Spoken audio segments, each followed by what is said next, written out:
Sekarang sudah mulai dibolehkan orang-orang non-muslim masuk, baik ke Mekah maupun ke Madinah, tangan dengan celana pendek sekalipun. Baru pulang saudara saya dari Mekah, apa kata dia, di pelataran Masjidil Haram sudah ada orang Cina di situ tanpa pakai celana pendek, di perbatasan di pelataran Masjidil Haram. Coba bayangkan, Saudi Arabia mengadakan satu pesta, satu event, yang event tersebut membuat replika Ka'bah, yang di atas replika Ka'bah tersebut berdiri seorang wanita, yang di atasnya wanita berjoget tanpa busana. Daerah Riyadh. La taqumus sa'ah hatta talhaqa qabaila min ummati bil musyrikin wa hatta ya'budul awthan. Kata Nabi, dulu orang jahiliyah menyembah patung, maka kelak akan kembali pada masa yang sama mereka akan menyembah patung. Assalamualaikum warahmatullahi wabarakatuh. Bapak ibu abang kakak adik jamaah dimanapun berada. Man bana masjidan, siapa yang bangun masjid, manallah mislahu baitan fil jannah. Ma la yudraku kulluh la yutraku kulluh. Kalau belum bisa bangun satu masjid utuh, 1, 2, 3 sak semen batu bata batu kerikil, insya Allah mengalir sampai hari kiamat. Bingung kemana kami mau salurkan? Jangan lagi bingung, salurkan ke Masjid Peradaban. Di nomor rekening Bank Syariah Indonesia BSI, nomornya mudah 33300009097 atas nama FSRMM. Konfirmasinya ke nomor berikut 0813 7733 9947. Berkah selalu. Wassalamualaikum warahmatullahi wabarakatuh.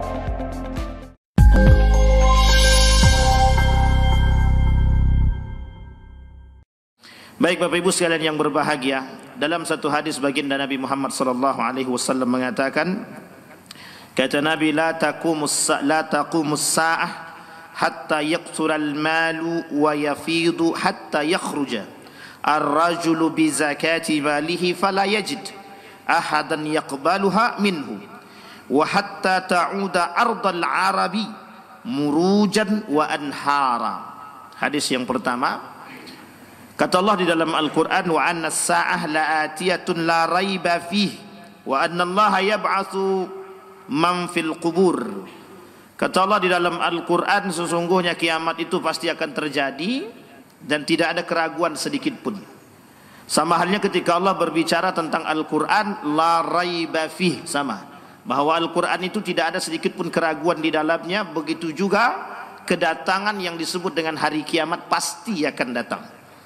Ketika hari kiamat ini pasti akan datang, tinggal lagi bagaimana umat manusia mempersiapkan diri untuk menghadapi kedatangan hari kiamat tersebut. Tetapi para ulama, Syekh Mutawalli Sya'rawi dalam kitabnya, ada dua hal kata Syekh Mutawalli Sya'rawi yang menjadi perhatian para ulama, yang harus diperhatikan oleh umat muslim. Yang pertama adalah tanda kiamat kecil, dan yang kedua tanda kiamat besar. Maksudnya tanda-tanda kecil dan tanda-tanda besar datangnya hari kiamat. Sebelum membahas kepada 10 tanda kiamat besar, kata para ulama ada tanda-tanda kecil yang disebutkan oleh Ibnu Majah dalam kitabnya Sunan Ibnu Majah pada bab sendiri yang disebut dengan bab Al-Fitan. Bahkan ada hadis khusus pembahasannya namanya Al-Ahadisul Fitan. Nah, di sore hari ini kita akan coba mengangkat tanda-tanda kiamat atau tanda-tanda kiamat kecil atau tanda-tanda kecil datangnya hari kiamat di kota suci Arab Saudi misalkan, atau di Makkah misalkan, atau di Madinah, yang memang menjadi pusat perhatian dunia hari ini. Tak lain dan tak bukan ada berbagai macam hadis yang berbicara tentang hal demikian. Ketika Allah berbicara tentang hal tersebut, kata Allah, la taqumus sa'ah hatta tudilud. Tidak akan terjadi hari kiamat sampai mereka berada dalam kesesatan. Tidak akan terjadi hari kiamat sampai mereka berada dalam kesesatan. Bahkan berkata Nabi dalam hadisnya, kata Nabi, la taqumus sa'ah hatta talhaqa qabaila min ummati bil musyrikin wa hatta ya'budul awthan. Kata Nabi, dulu orang jahiliyah menyembah patung, maka kelak akan kembali pada masa yang sama mereka akan menyembah patung. Terkhusus bagi masyarakat awam, yang oleh Nabi disebutkan salah satu penyebab masuk dalam nerakanya 6 perbuatan yang bisa memasukkan mereka ke dalam neraka tanpa hisab Satu di antaranya al-Arabu bil asabiyati. Orang-orang Arab yang kembali kepada tradisi mereka, yang fanatik akan tradisi mereka. Salah satu tradisi orang Arab, fanatisme mereka terhadap tradisi mereka tentang nenek moyang mereka. Apa yang dilakukan oleh nenek moyang mereka terhadap agama mereka terdahulu bil musyrikin. Mereka musyrik, mereka kembali kepada masa jahiliyah. Setelah datang kepada mereka kebenaran, mereka tolak kebenaran tersebut. Jahiliyah. Nah, sekarang kata Nabi, kelak di akhir zaman Saudi, bukan hanya Saudi, orang-orang Arab akan kembali kepada masa kejahilian tersebut. Lebih tepatnya kepada kemusyrikan itu. Musyriknya adalah, kata Nabi, mereka akan menyembah kepada patung-patung ya'budul asnam. Tapi apakah patung di situ sifatnya patung yang benda mati? Maka berbagai macam pandangan para ulama. Ada yang mengatakan yang disebut dengan patung di situ patung bernyawa. Artinya adalah manusia yang hidup, atau artinya benda-benda yang bisa mengajak mereka dan lain sebagainya. Bapak Ibu sekalian yang berbahagia, kata Nabi tidak akan terjadi hari kiamat sampai mereka, kelompok-kelompok dari mereka itu bermunculan, dan mereka-mereka itu menyembah benda, manusia, dan barang-barang yang lain. Sehingga kalau ketika disamakan dengan kondisi sama, dulu menyembahnya patung, benda mati, sekarang yang disembah benda hidup. Kita lihat kenyataan di Saudi Arabia. Apa yang terjadi di Saudi Arabia hari ini? Kita lihat pada poin yang pertama. Kata Nabi di dalam hadisnya, la taqumus sa'ah hatta yaksura al-mal wa yafit, hatta yakhruja ar-rajul bizakati fala yajid ahadan yaqbaluha. Kata Nabi, tidak akan terjadi hari kiamat khusus di Saudi Arabia itu atau di tanah Arab itu sampai orang-orang keluar membayar zakat tapi tak ada satupun yang mau menerima. Artinya apa? Kita buktikan hari ini. Tanah Arab itu, Qatar, Dubai, Uni Emirat Arab, Oman dan sekitarnya, dalam negara-negara tersebut termasuk Saudi Arabia, adalah negara yang sangat kaya raya hari ini. Bahkan kita tak temukan orang asli Saudi itu miskin, tak ada. Rata-rata punya apartemen, kecuali orang-orang Burma yang pada masa kasus itu oleh kerajaan Saudi diberikan tempat tinggal. Orang Burma bukan asli Saudi, sehingga orang asli Saudi itu dalam rasisnya mereka punya tempat khusus. Ini perkampungan Saudi, artinya perkampungan orang-orang asli Saudi. Dan Bapak Ibu sekalian yang berbahagia, tidak ada yang miskin. Orang-orang Saudi tidak ada yang miskin. Bapak Ibu kalau datang ke Oman, itu ada kotak khusus. Bahkan ada kalau Bapak Ibu datang ke Dubai, ke Qatar itu, Dubai, itu ada tempat khusus makanan yang sudah disediakan. Yang boleh ngambil makan itu orang tak mampu saja. Bahkan ketika CCTV memperlihatkan itu dari beberapa jam itu, bahkan tak ada satupun yang datang ngambil itu. Nah, coba saking kayanya. Dan permainan mereka bukan permainan biasa lagi. Pegangan-pegangan mereka sudah bukan lagi biasa seperti kita. Artinya apa? Perkataan Nabi itu sangat terbukti. Kata Nabi, tidak akan terjadi hari kiamat sampai orang-orang itu datang membayar zakat tapi kemudian tidak ada yang menerima. Betul, di Saudi tak ada yang terima. Kita ambil contoh denda. Kita ambil contoh daging kurban. Itu kalau daging kurban itu tidak diberikan kepada masyarakat Saudi, dilemparkan kepada keluar. Ada yang ke Afrika, ada yang kemana dan lain sebagainya. Ada yang sampai ke Indonesia. Di beberapa sekolah itu menerima daging kurban itu. Bahkan Saudi memberikan bantuan sekitar jutaan rupiah untuk membeli kambing dan sapi. Saking kayanya Saudi. Tapi kemudian yang kedua kata Nabi, bukan itu saja. Wa hatta ta'uda ardal Arab murujan wa nahara, kata dia. Sampai di tanah Arab itu menghijau. Salah satu tanda kiamatnya kalau kita melihat, kata Nabi, nanti di tanah Arab itu semua menghijau. Kalau kita kembali kepada kasat mata kita, dari tanah gersang hari ini sudah menghijau. Apa yang tak bisa dilakukan oleh Saudi hari ini? Dengan kebesaran mereka, dengan duit mereka yang begitu melimpah, Saudi bahkan mampu membuat rumput-rumput buatan. Bahkan Saudi menaruh di setiap jalan itu khusus ada saluran pipa air, dan mereka tak perlu lagi menyiram itu dengan orang yang datang, cukup dengan mesin. Mereka akan siram sendiri kapan waktunya, dan penghijauan terjadi di Saudi Arabia. Apalagi kalau kita ke Taif, mulai masuk perbatasan Taif atau gerbang Taif, sudah kita lihat sepanjang jalan hijau semua.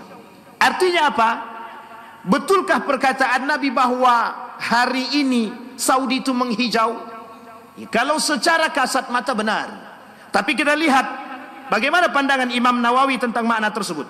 Kata Imam Nawawi, makna tanah Arab menjadi ladang yang hijau, wallahu a'lam, adalah orang-orang meninggalkannya.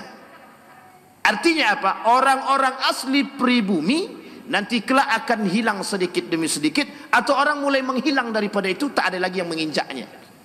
Ini kalau dalam pandangan Imam Nawawi. Maksudnya apa? Kelak Saudi Arabia itu dengan kondisi dia yang seperti itu akan menjadi sunyi. Kapan sunyinya? Ketika datangnya masa yang disebut dengan hari kiamat, munculnya kaum-kaum munafik di tengah umat-umat muslim kelak. Tak salah ke tak salah? Sekarang sudah mulai dibolehkan orang-orang non muslim masuk baik ke Mekah maupun ke Madinah dengan celana pendek sekalipun. Baru pulang saudara saya dari Mekah, apa kata dia, di pelataran Masjidil Haram sudah ada orang Cina di situ tanpa pakai selimut, pakai celana pendek di perbatasan di pelataran Masjidil Haram. Coba bayangkan. Artinya apa? Saya mengutip dari pernyataan Ustadz Firanda. Kata Ustadz Firanda itu memang liberalisme itu merajalela. Cuma di Saudi itu khususnya kata beliau, memang liberal itu dah masuk, liberalisme itu dah masuk, hanya saja pluralisme belum. Maksudnya pluralisme itu apa? Membenarkan agama yang lain di Saudi mungkin tidak diterima. Tapi liberalisme di Saudi itu sangat terjadi. Nanti kita lihat pada hadis yang ketiga. Betul apa tidak pernyataan demikian? Seperti apa yang dikatakan oleh oleh baginda Nabi Muhammad SAW tentang Saudi. Bapak Ibu sekalian yang berbahagia, muncul pernyataan dari kalangan-kalangan yang lain. Jangan pernah menghina Saudi. Betul, kita tak menghina Saudi. Kita tidak menghina Mekah dan Madinah, tapi kita melihat dengan mata kepala kita sendiri dengan fakta yang kita guliti daripada hadis baginda Nabi Muhammad SAW. Artinya apa kata Imam Nawawi? Orang-orang yang meninggalkan tanah Arab yang disebut dengan ketika itu tidak ada lagi yang menginjak tanah Arab, semua kembali menghijau. Tidak ditanami dan disirami dari sungai-sungainya. Demikian itu sebab jumlah kaum laki-laki sedikit, banyaknya perperangan dan kerusuhan, dekatnya kiamat, kata beliau, minimnya harapan dan tidak adanya waktu untuk mengurus hal tersebut. Ini pernyataan Imam Nawawi. Tapi dalam pernyataan imam yang lain mengatakan, dalam ulama hadis mengatakan, yang disebut dengan menghijau itu bermunculan perkara-perkara yang hijau yang bisa didatangkan dengan aspek dunia dan kecanggihan. Kita ambil contoh. Dulu di Dubai itu, oleh seorang ilmuwan yang konon katanya ilmuwan ini datang dari Indonesia, oleh Dahlan Iskan dia datang ke sana, ke Dubai untuk bertemu dengan orang tersebut. Apa yang dilakukan oleh ilmuwan yang konon katanya orang Indonesia tersebut? Dia bisa menciptakan padang pasir atau padang yang tandus itu dengan tumbuhan-tumbuhan, sehingga bisa menghijaukan padang pasir, bisa menghijaukan padang yang tandus. Artinya apa? Semakin naiknya teknologi itu dimanfaatkan oleh negara-negara yang mayoritas notabene mereka adalah penemu minyak, dengan kekayaan mereka disebabkan oleh minyak tersebut. Akhirnya adalah mereka bisa menghijaukan padang pasir tersebut. Bapak Ibu sekalian yang berbahagia, boleh cek, boleh kita lihat. Sekarang di bukit-bukit yang ada di Arab itu sudah mulai menghijau. Apa ada resep yang mereka miliki? Wallahu alam. Tapi kalau kita merujuk kepada kekuasaan dan kejayaan atau kedikdayaan yang dimiliki oleh Saudi hari ini, apa yang tidak bisa dibeli oleh Saudi? Tidak ada. Bahkan nanti kita lihat apa yang dilakukan oleh Saudi pada poin yang ketiga nanti. Baik, pada hadis yang kedua. Hadis yang kedua tentang bermunculannya tanda-tanda kiamat di Saudi Arabia. Berlomba-lomba membangun gedung yang tinggi. Kita lihat. Satu gedung sudah terbangun. Satu gedung sudah terbangun. Yang disebut dengan jam gadang. Apa namanya? Tower Zam-Zam. Sudah tertinggi, lebih tinggi daripada menara Masjidil Haram. Maka akan dibangun oleh Muhammad bin Salman, anak daripada Raja Salman, akan membangun gedung yang lebih tinggi lagi. Artinya, apakah sejalan dengan perkataan baginda Nabi Muhammad sallallahu alaihi wasallam dalam hadisnya? Kata Nabi yang artinya Rasulullah sallallahu alaihi wasallam bersabda, jika seseorang budak wanita melahirkan tuannya, dan jika engkau mendapati pengembala kambing yang tidak beralas kaki dan tidak berpakaian saling berlomba meninggikan bangunan. Disebut oleh para ulama, siapa mereka pengembala kambing itu? Pengembala kambing itu adalah tradisinya orang Arab dahulu. Orang suku Badui, kita ambil contoh baginda Nabi Muhammad SAW. Memang bukan dari suku Badui tapi suku Quraisy. Baginda Nabi dulu kecilnya sebagai apa? Pengembala kambing. Siapa gembala kambing? Siapa yang dikembala? Kakeknya, pamannya. Ini menjadi sebuah tradisi mereka. Artinya apa? Hadis ini merujuk kepada pemahaman demikian. Akan kalian lihat bangunan megah di Saudi Arabia. Salah satu program yang ingin dibangun oleh Muhammad bin Salman adalah ingin membangun gedung pencakar langit yang lebih tinggi daripada Burj Khalifah. Burj Khalifah itu di mana? Di Dubai. Bagaimana mantapnya gedung tersebut? Di atas gedung ada kolam berenang. Di atas kolam berenang itu orang-orang bermandi-mandi dan perempuan, mohon maaf pakaiannya seperti apa? Jadi liberalismenya sudah nampak kalau ada di Dubai itu. Nah, Saudi pengen datang dengan kondisi yang serupa. Apa kata mereka? Saatnya Saudi sekuler. Saatnya Saudi menjadi negara sekuler. Artinya apa? Bukan tanpa alasan, bukan. Apa alasan mereka? Ingin membuka mata dunia bahwa kami tidak kolot. Ingin membuka mata dunia bahwa Saudi bisa menjadi negara yang liberal. Ingin membuka mata dunia bahwa Saudi tidak terlalu fanatik terhadap agama. Dan ada yang lain, ada alasan yang lain, ada. Bahwa Saudi ingin mengatakan kepada dunia, pendapatan Saudi bukan hanya datang dari minyak, tapi kami akan mencari pendapatan yang lain dari pariwisata. Kelak Saudi menjadi satu-satunya negara dengan pariwisata buatan yang tidak dimiliki oleh dunia manapun. Itulah cita-cita. Maka salah satu cita-cita daripada Muhammad bin Salman itu ada namanya Neom. Salah satu nanti yang akan mereka bangun. Nanti mereka akan bangun gedung berbentuk Ka'bah. Tapi bukan Ka'bah, hanya gedung berbentuk Ka'bah. Dan ini nanti akan terjadi, akan mereka buat di Riyadh. Di situ tempat kemaksiatan boleh kita lihat nanti. Berbagai macam aktivitas-aktivitas seni dan lain sebagainya. Perempuan yang tidak lagi berkerudung, semuanya bercampur baur antara laki-laki dan perempuan. Mereka sediakan. Bahkan nanti ada namanya Pulau Penyu yang mereka akan buat juga dalam proyek yang dibangun oleh Muhammad bin Salman. Artinya apa? Mereka akan membangun gedung-gedung yang tinggi pencakar langit untuk mengatakan bahwa hadis yang dikatakan oleh baginda Nabi tersebut terbukti. Apakah ini kebetulan? Tidak. Nabi dah kata, semua perkataan Nabi pasti akan terjadi. Artinya apa? Ketika kita masuk ke Masjidil Haram, kita akan lihat menjulang tinggi ada yang disebut dengan Tower Zamzam, jam gadang. Lihat jam gadang tersebut, oleh sebagian ulama dikatakan ini bagian daripada tanda kiamat. Tapi para ilmuwan mengatakan bukan. Kenapa bukan? Karena masih banyak gedung-gedung yang lain, masih banyak menara-menara masjid yang juga sama tingginya. Sehingga kemudian dari ilmuwan yang lain mengatakan bahwa hal tersebut tidak terbukti. Dan yang lain mengatakan bahwa hadis tersebut dhaif. Terlepas daripada dhaif atau tidak dhaifnya hadis tersebut, bahkan perkataan Nabi hampir terbukti bukan hanya di Saudi Arabia.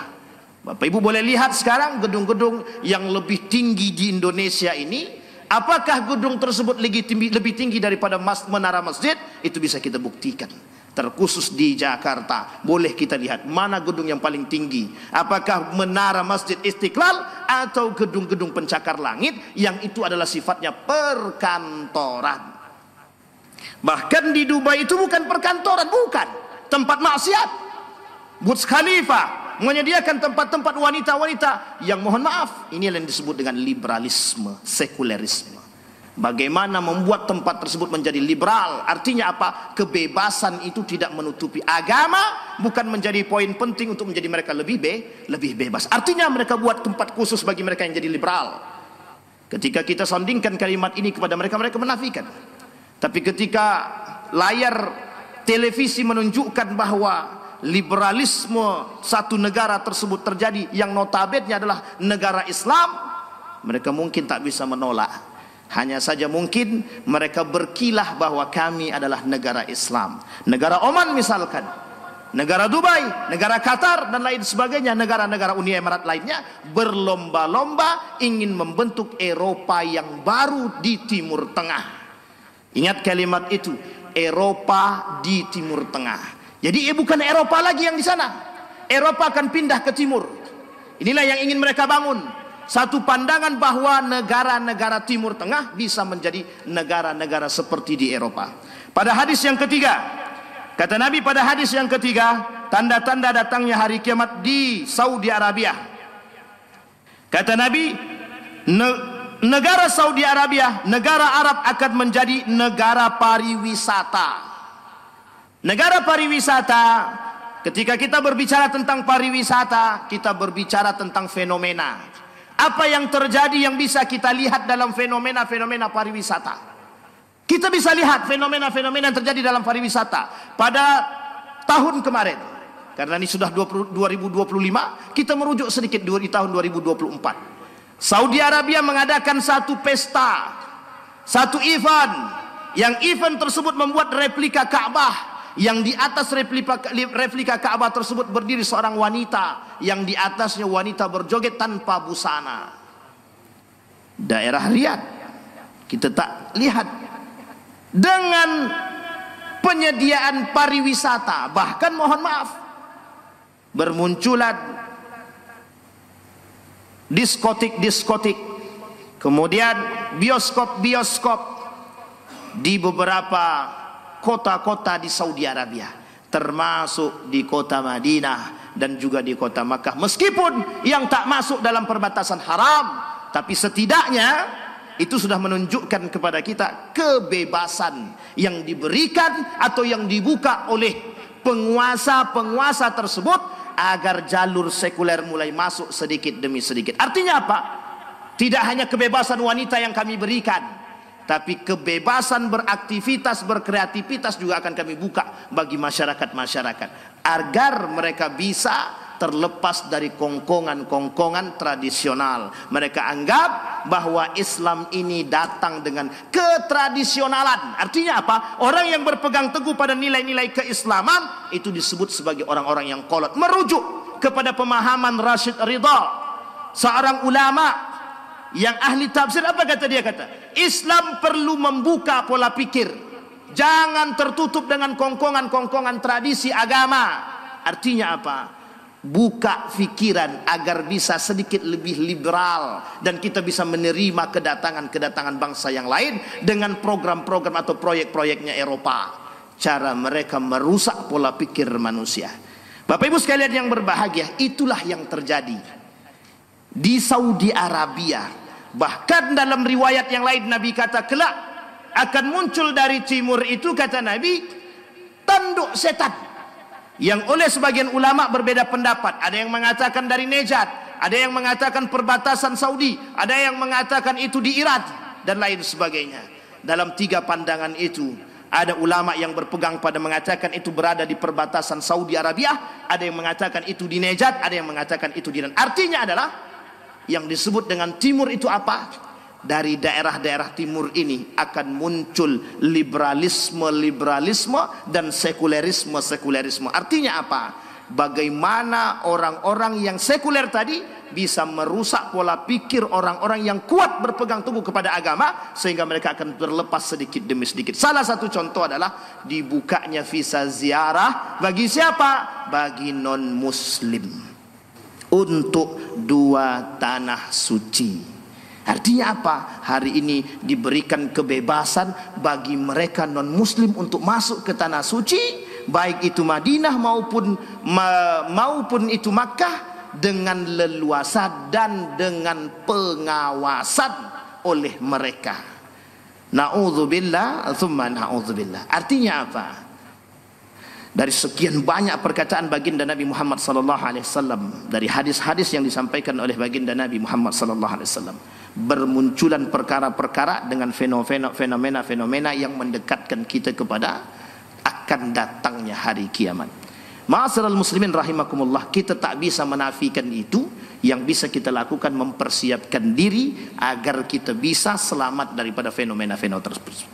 Mudah-mudahan ada manfaatnya bagi kita semua. Mudah-mudahan dengan apa yang kita sampaikan bisa menjadi poin penting bagi kita dan penilaian bagi kita agar kita tetap istiqamah, berpegang teguh dengan nilai-nilai agama, agar kita tidak terjerumus dalam jalan yang salah. Fa'tabiru ya ulil absar la'allakum tuflihun. Assalamualaikum warahmatullahi wabarakatuh.